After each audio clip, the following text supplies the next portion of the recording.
Hi guys, welcome back to Super Math for You. This is Mr. Urego, and today we're doing the PERT review for Intermediate Algebra. This is part 3. If you know today's material, you'll be able to get into Intermediate Algebra. Now, don't forget to review the previous videos. Let's start. Question 1. They're asking me simplify, and they give me a radical. Okay, if you notice there's a number on the outside and there's a bunch of things on the inside. Every time we have a radical, okay, we call this square root. Why?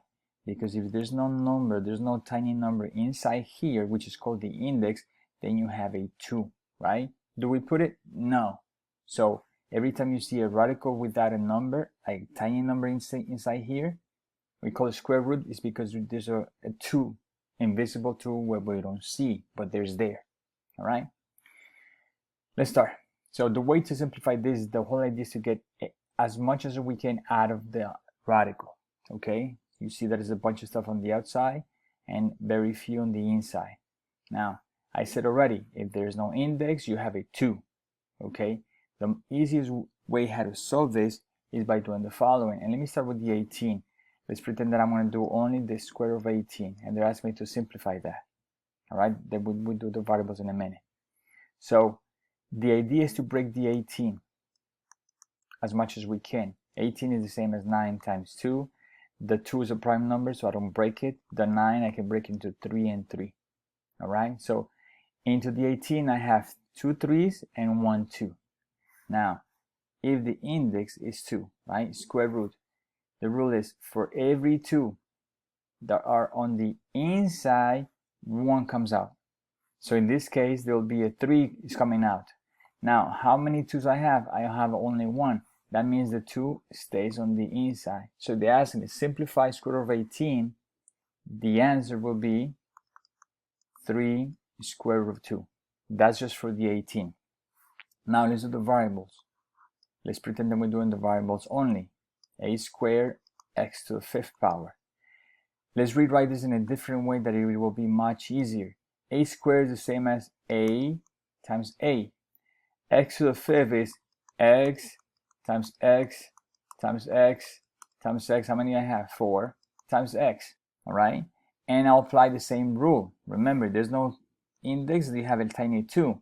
I said for every 2 that there's on the inside, 1 comes out of the radical. Let's keep going. 1x, 2x, 1x comes out. 1x, another x comes out. And there's only 1 x left. That means that x stays on the inside. All right, that means whatever comes out of the radical, it multiplies on the outside. So this a, and then x times x is x squared, and then square root of x. All right, so that will be the solution for the variables. And for the numbers, this is my solution, 3 square root of 2. All right, so these are my partial solutions. If you notice, there's a 2 on the outside. All right, so let's recap. I have that 2 is on the outside, so it will multiply whatever comes out. For the 18, we have 3 square root of 2, 3 square root of 2. And for my variables, my final answer was a x to the 2nd, and the x was on the inside. Whatever's on the outside will multiply to 2 times 3 is 6. And the variables a, x squared, and the inside remains 2x. 2x on the inside, my answer is D. 1b. So when we're simplifying radicals, here there's only 1, and here we have pluses or minuses in between. That means we're going to combine them. So when we combine them, then we think about like terms. How do we know they're like terms? Because the radical is the same. It doesn't matter the number on the outside.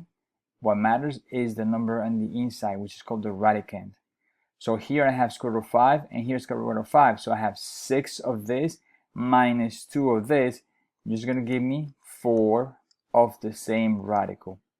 Here, square root of 6 is a different radicand, so they're not like terms.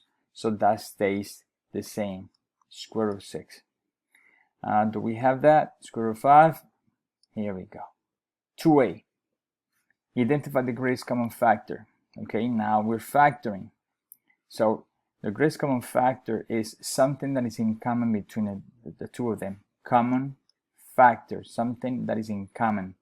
We look at the numbers in front of it. So here we have one term and another term, right? We got two terms right there. So we got to see what's in common. The 3 is 3 times 1, and the 6 is 3 times 2.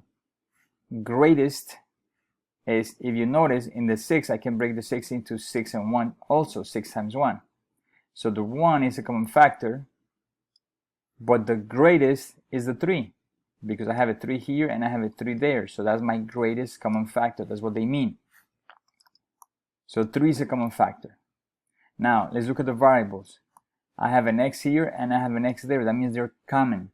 When you have variables, you choose the variable with the lowest exponent, which is this x. Technically, you have x to the first power right there. And the y is here and the y is there, meaning it's common. I check the y with the lowest exponent. So my greatest common factor is 3xy, 3xy. Now, just to double check, let's pretend that there is no y here. Let's pretend that there is no y there. Then I have to say, oh, the 3 is common. The x is common. Is the y common? I have it here, but I don't have it there, so that will be the only thing that will be common if there's no y, right? Common factor, keep that in mind. It has to be on both terms to be common. All right, let's go for 2b. Now we're factoring, okay? We have to identify how do we factor this out. If you notice here, I have a trinomial on the bottom. 1, 2, 3 terms. Trinomial. Here we have 2 terms, a binomial, minus in between. This is called a difference of squares. If you notice, the m is to the second power, which is m squared, and this is the n to the second, which is n squared. Difference of squares. How do I factor difference of squares? I break that into 2 factors. I take the square root of this, and I take the square root of the second one. Okay, for every 2, 1 comes out. For every 2, remember the exponent, I have 2 n's on the inside, 1 comes out. So I take the square root of both. So the first one is m squared. Square root of m breaks into that. Difference of square, you have a plus on the first parenthesis and a minus on the second one. The square root of this is n and n. And that's how I factor a difference of square, which is c. 2c, identify a factor of the following trinomial. So when you factor a trinomial, a difference of squares, for the most part, you'll have 2 factors. Here, they give you only one of the factors. Okay, how do I know if this is one of the factors? I'm going to show you how to factor this trinomial completely. Okay, so when we have a trinomial with a number in front of my x squared, then the easiest way how to factor this trinomial is by using grouping. The first step is multiply that 2 times my constant. 2 times negative 12 is negative 24, and that's my product. My sum will be always be the value in the middle, which is 5. Now, I need to find factors of negative 24 that when I add the 2 factors, I get 5. Meaning, I know it's 24 and 1, 12 and 2, 8 times 3, 6 times 4. I'm going too crazy just to show you. But then the product is negative, so one of them has to be negative. I go back to the sum. The sum is positive, that means the bigger number is positive and the smaller number is negative.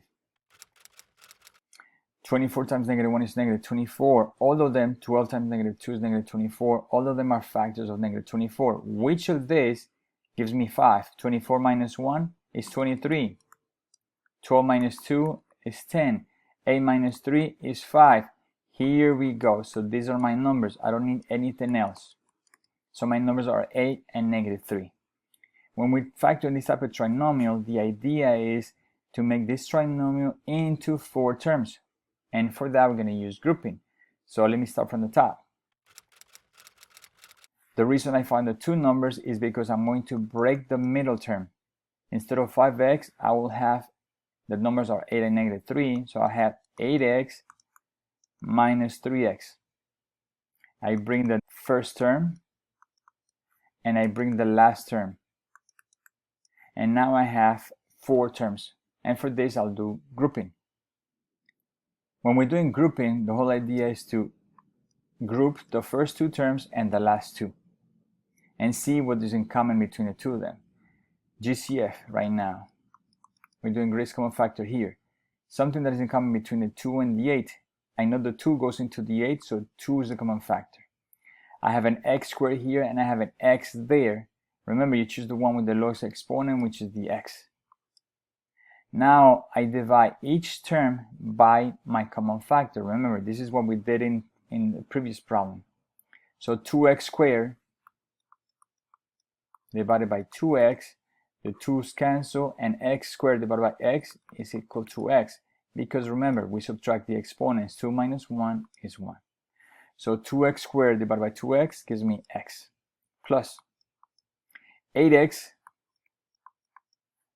divided by 2x. X is cancelled.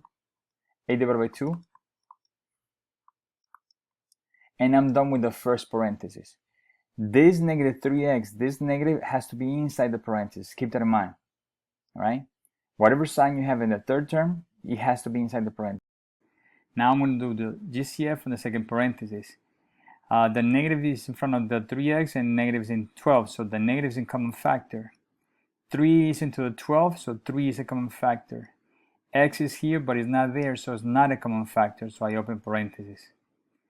Negative 3x divided by negative 3, the negative 3 cancels, and the x is left. Negative divided by negative is positive, 12 divided by 3 is 4, positive 4. Now when we're doing grouping, which is what we're doing right now, the 2 parentheses have to be the same. If they're different, that means we did some kind of mistake on the top. Now in this step, the 2 common parentheses you bring as 1. That's a common factor. And whatever is on the outside of those 2 parentheses will go to the second parenthesis. And now this is the way you factor this trinomial when you have a number in front of the x squared. If it's only a 1, it's a much easier trinomial to factor. But when you have a number in front of it, other than 1, 2, 3, 4, or negative 2, whatever, then this is the process that you have to solve. I believe by grouping is the easiest. At least there's a pattern that you always follow, so it's the easiest one. There's another way, which is trial and error. If you like that, that's a personal choice. Let's go and answer the question. Identify a factor of this trinomial. I have 2 factors, x plus 4 and 2x minus 3. You see that this is positive. No, I have a negative, but I have an x plus 4, and this is one of the factors. Okay? It was an easy question, but again, the idea is to practice this factor, because you will need that. Let's go to the next one. 2D. Again, I have to simplify. That means I have a trinomial on the top and I have a trinomial on the bottom. Trinomial on the top has a number in front of it, so we have to follow the same process that we just did. And then I'll show you the easy way how to factor a trinomial that has no number in front. This is the first one. So 3x squared minus 4x minus 15. Start like that. 3 times negative 15. So my product is negative 45. And my sum is always the middle value. 2 numbers that you multiply this and you get that. Many ways: 45 times 1, 15 times 3, 9 times 5. Okay? Because the product is negative, then one of the 2 values has to be negative. I go to my sum. Because the sum is negative, then the biggest number is negative. Now let's try this again. Negative 9 times 5 is negative 45. Negative 9 plus 5 is negative 4. So these are my 2 values. Again, this is by practicing, how to get the factors. Other ways how to factor the 45 was 45 and 1, 15 and 3, right? But when you add those, negative 45 plus 1 is negative 44, and negative 15 plus 3 is going to give me negative 12. It didn't work out because I was looking for negative 4. Alright, so that's how you get those factors. As soon as I get the numbers, remember, that's the idea, is to break the middle value. So let's break the middle value using those 2 numbers. Negative 9x and 5, right? Now you bring the first term and you bring the last one. And now instead of a trinomial, I have 4 terms which I solve by grouping. Remember grouping, first 2 and the last 2. Don't forget to bring that sign with the third term. GCF, what's in common between the 3 and the 9? 3 is into the 9, so 3 is a common factor. X is here, X is there. I choose the x with the low exponent, which is this x, open parentheses. 3x squared divided by 3x, the 3 is cancelled, and x squared divided by x gives me only 1x, minus 9 divided by 3 is 3, x divided by x, they cancel out. I'm done with the first one. Next one, 5 and 15. I'm going to choose to bring a positive 5 outside because the 5 is into the 15 3 times. X is here, but it's not there, so the x is not common, therefore I don't bring it in the outside. Instead, I just open parentheses. 5x divided by 5, the 5's cancel, x is left. Negative 15 divided by 5, negative divided by positive gives me negative. 15 divided by 5 is 3. Am I doing it right? Yes, the 2 parentheses are equal. I bring a common factor of the parentheses, and my second parenthesis is whatever is on the outside of those 2. So I have 3x plus 5. And this is the answer for the top. Let's do the bottom. So, because there's no number here, we don't treat it as the same as the top. This is a much easier trinomial, right? We're going to have 2 factors, which is the same thing that we had on the top. Same as before, the product is the last number, the sum is the middle value. So 2 numbers that you multiply, you get 3. It's 3 times 1. But my sum is negative. So to get a positive 3, you can either have 3 times 1, or you can get negative 3 times negative 1. Negative times negative gives me positive. So these are the 3 choices. Because my sum is a negative, and this is positive, then it has to be the product of 2 negative numbers.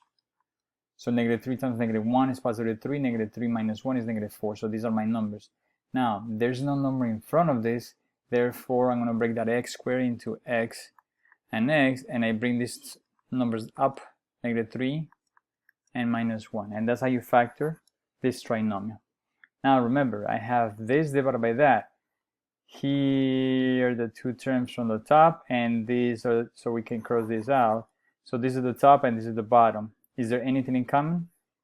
X minus 3, x minus 3. It cancels out, so I have left 3x plus 5 over x minus 1.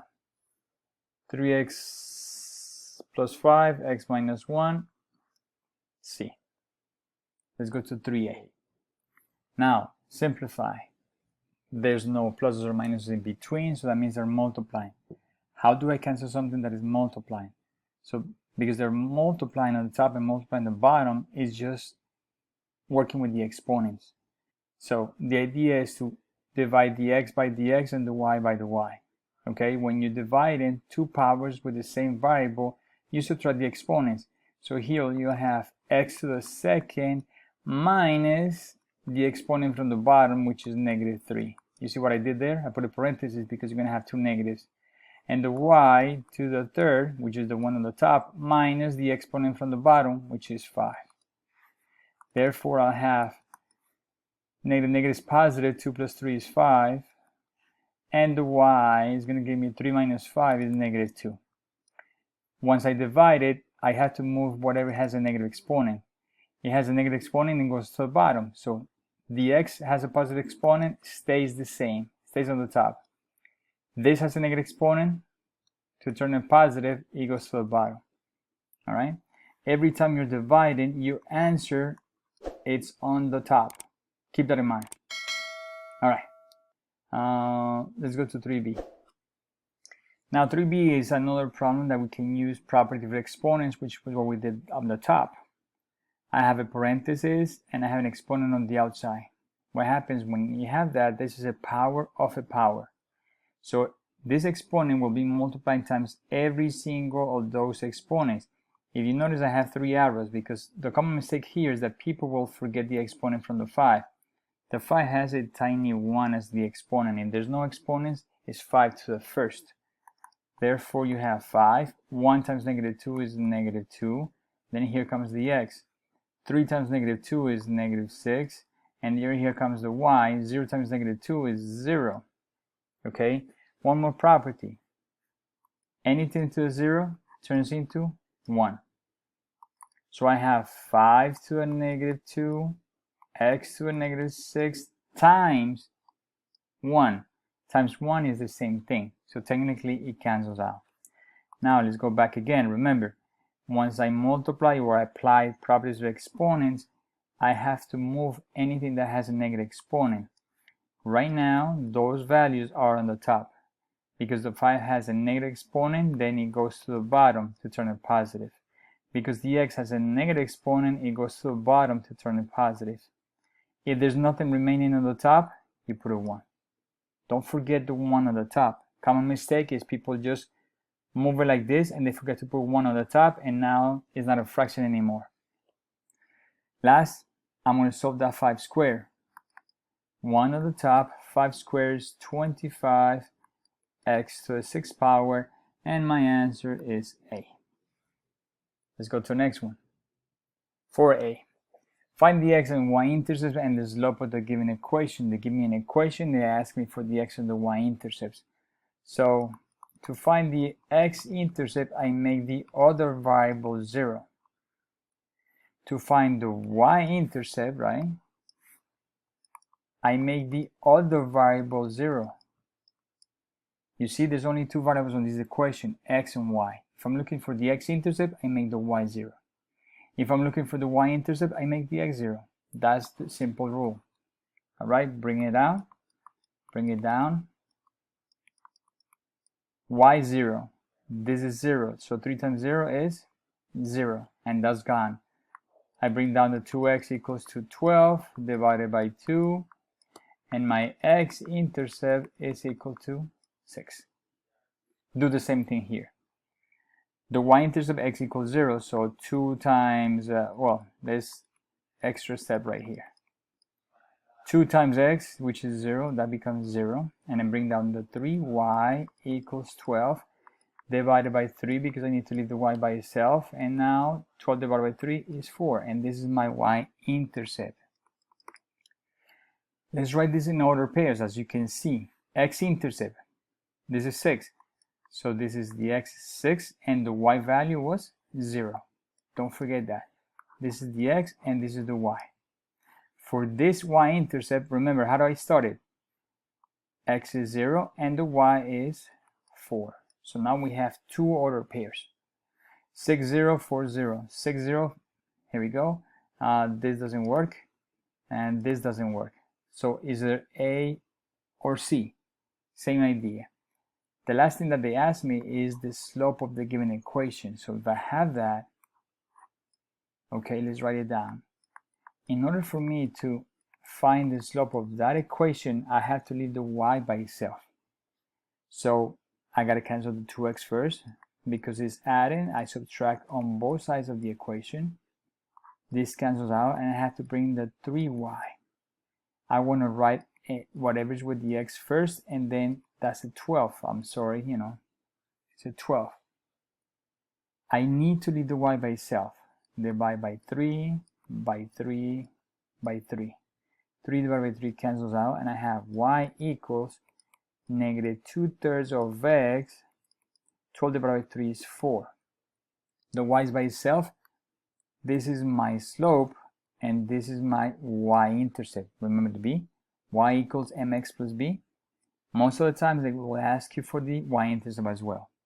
So now the idea was to find the slope. Here we go. Any number that is with the x, negative 2/3, negative 2/3, my answer is A. Okay, in one problem we did a lot of stuff. Let's go to 4b. Match the following equation to the appropriate graph. Okay, this is the equation. I have A, B, C, and D. First things first, this is my slope. This is my y-intercept, right? B is your y-intercept. Slope is negative.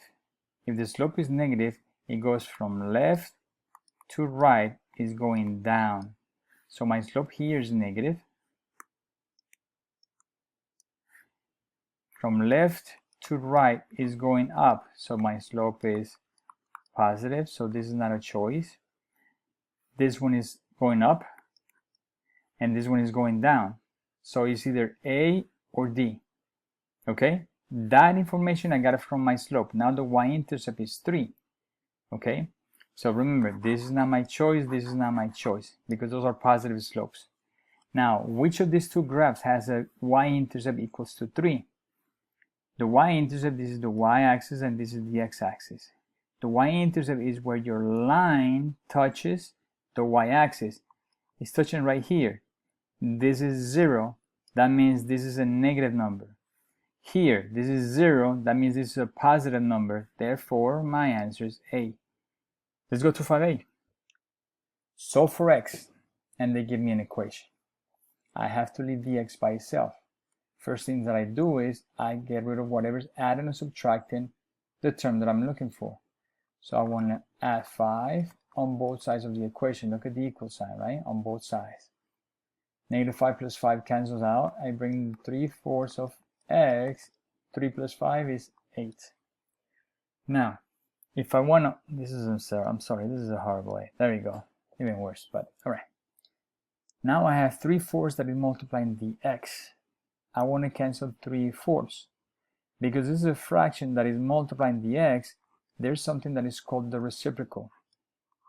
Reciprocal is I flip this fraction, 4/3, on both sides. Remember, whatever you do on one side of the equation, you do on the other side of the equation.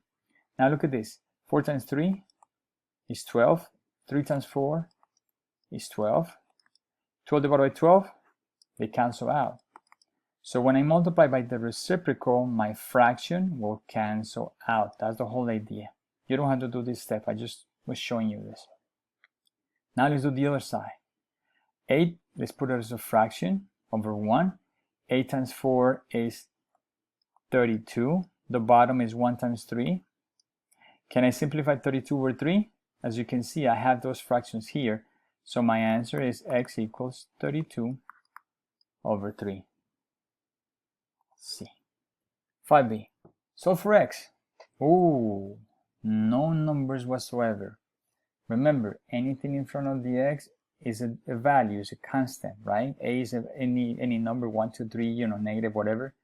B is any number, C is any number. Okay, the two variables are x and y. It doesn't matter, don't get confused, it's the same process that we did before. I'm looking for x, right? So this is my last step. I cancel what is adding and subtracting. Right now is adding plus by. What is the opposite of positive by? Negative by on both sides. By minus by, they cancel out, and I bring now the 8x. In the other side, I write all that, c minus by. Remember, a is multiplying the x. How do I cancel something that is multiplying? Divide. On both sides. A cancels, and I have x equals c minus by over a. Do we have something like that? C minus by over a. Alright, so it's the same process. Don't get confused because there's no numbers whatsoever. 5c. Here we go. Remember this trinomial from before? Okay. The question is not factor. The question is find the value of x. Alright, so there's many ways how to do it. We can factor like we did before and then solve for the value of x, or you can use the quadratic formula. I'm going to link a quadratic formula video in the description so you can practice that out. I believe that's one of the best tools you can have. Right now I'm going to use factoring because this is the whole idea right now is factoring.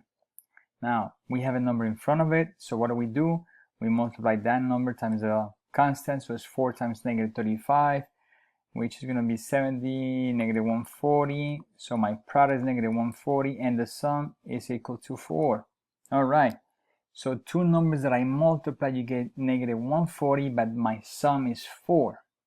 Now, because the product is negative, then one number is going to be positive and negative. And again, you can start, 140 times 1, 70 times 2, 35 times 4, and so on and so forth. Okay, because it's, it's kind of 14 times 10. You see, it's simple because I got a 4. Remember, one of them has to be negative because my product is negative. I come to the sum is positive, so the big number is positive and the small number is negative. There we go. So negative 140 minus 1 is now 4, 70 minus 2, 35, 14 minus 10 is 4. Here we go. So these are my two numbers. Now I bring down again the whole trinomial, and I know that my numbers are 14 and 10. So I bring 14x minus 10x, right? Those are the two values. I bring it over here. The first one, I hope by now this trinomial is clear. This is the hardest trinomial, type of trinomials that you can have as factoring. Okay, so it's a good idea that all the factoring that we did. 4 terms, we go into grouping. We're practicing grouping at the end, as well, I'm sorry. And now let's go. Something in common between the 4 and the 14. 2 is in the 4. Well, the 4 is not into the 14, so we got to break that, right? 2 times 2.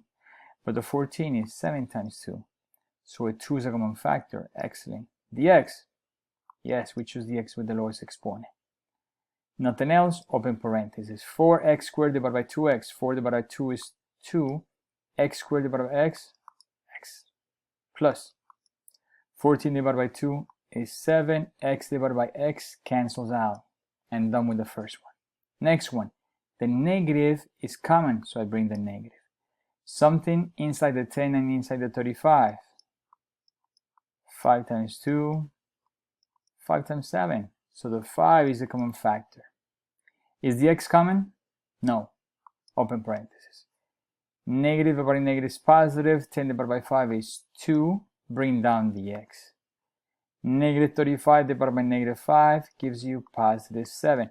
How do I know if I'm doing it right? If the parentheses are equal, which they are. Equal to 0, don't forget about that. Parentheses are the same, so I bring that as 1. Whatever's on the outside goes to a second parenthesis. And here's the new thing about this trinomial. When they ask me about solving, they ask me for the value of x. So once I have the factors, what's going to happen is I'm going to take each factor, which is each parenthesis, and I make it equal to 0. This parenthesis equals from 0, and that's how I find the value of x. From here, minus 7 on both sides, and divided by 2. So x equals negative, we have fractions, so I don't need a decimal, negative 7 divided by 2. And that's one answer. Let me see, here we go, you see that? So here's something different, here's something different, so it's the first two answers. And let's do the same thing here, plus 5. So I have 2x equals 5, and my last step is divided by whatever's with the x. X equals 5 over 2, and that's the second answer. What is it? Here we go, part B. Alright, that's a trinomial. Let's go for 5D. Guys, don't forget, if you have questions about any of these topics, write in the comment section. Or also use the tutoring, one of the two. Okay, ask questions, I will answer those questions. Let's go. 5D. Now, we don't have an equation, we have a inequality symbol. The inequalities are solved the same way as an equation. Alright, the only difference is that when you divide or multiply by a negative. Let me show you. I have x's on both sides, so my first step is to get rid of one of the variables. I always get rid of the x on the right side. Because it's positive, I subtract. If I do it on one side, do it on the other side. Oh, can I do this side? Yes, it doesn't matter which side you do, you'll get to the same answer. So 11x minus 11x, they cancel out, and I have a negative 2 right here. 5 minus 11, I'm giving you the answer right away, is negative 6. I bring down the negative 8. Now the x is on the left side, so I work on the left side. First thing that I do is I cancel whatever's added and subtracted, so plus 8, plus 8.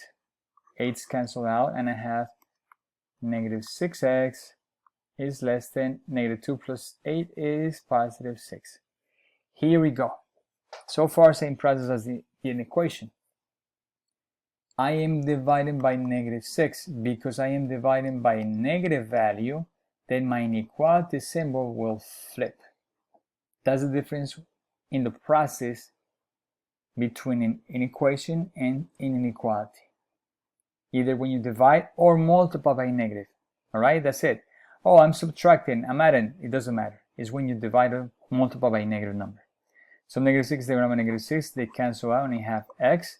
Because I divided by negative, I flip the symbol, and 6 divided by negative 6 is negative 1. And now that's x is greater than negative 1. X is greater than negative 1, and my answer is D. Okay?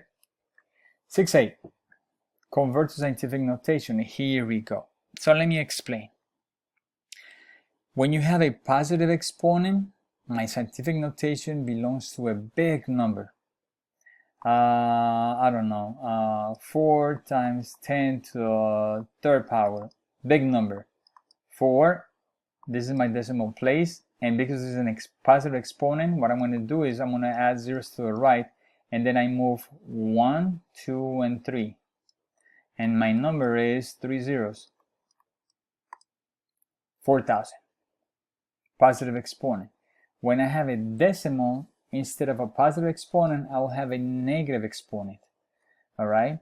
And here we go. So, what the idea with scientific notation is, this is a number in standard form. You see? Standard form. Standard form. Scientific notation will be a number times 10 to the something.